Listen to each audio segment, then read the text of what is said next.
我才不要這麼矮！不，真不公平！我不想要長得這麼矮，我想要快快長大，這樣我就可以長高高了。我總是踮着腳在人群中，老是看不見。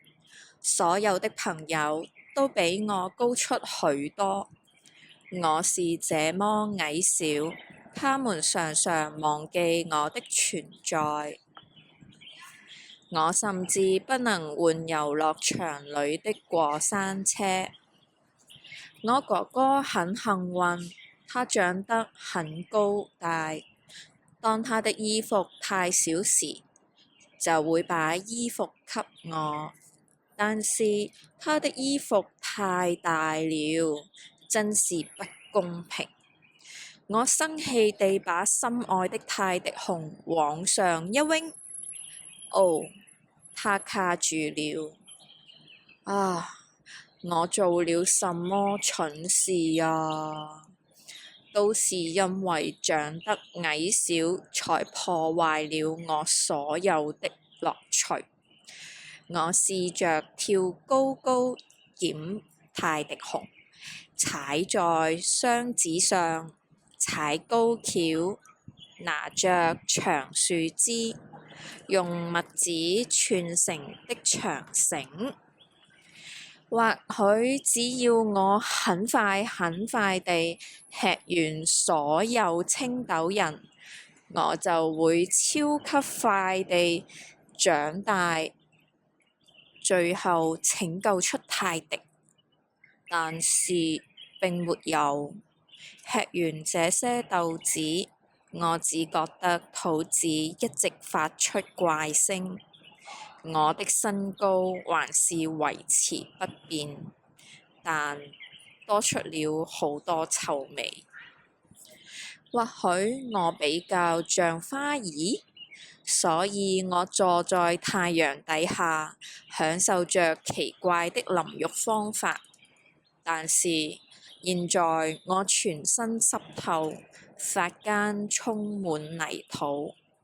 我永遠都不會長高，而且我只想要我的小熊。有個比我高出許多的女孩說：好可愛的小熊，要我幫忙把它從樹上拿下來嗎？小女孩伸出長長的手，但是小熊還是好高好遠哦。哦，真是困難重重啊！我垂頭喪氣，但是我心想泰迪熊將一直卡在樹上時，我倒抽一口氣說：我們可以一起拿到泰迪。接着就發現我是附近最高的了，從來沒有離開地板這麼遠過。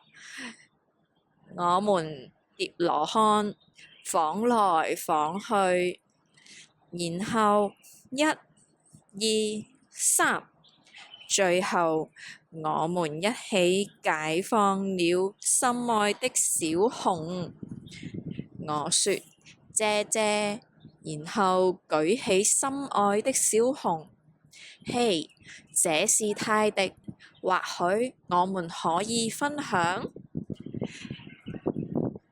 我交了個新朋友，他真好。是的，我很矮小，但是現在我一點也不介意。我們整天一起玩遊戲，一起大笑。我矮小，他高大，而我們就是有默契。我才不要這麼矮。作者羅拉·艾倫安德森，翻譯楊雪倫，出版社五南圖書出版公司。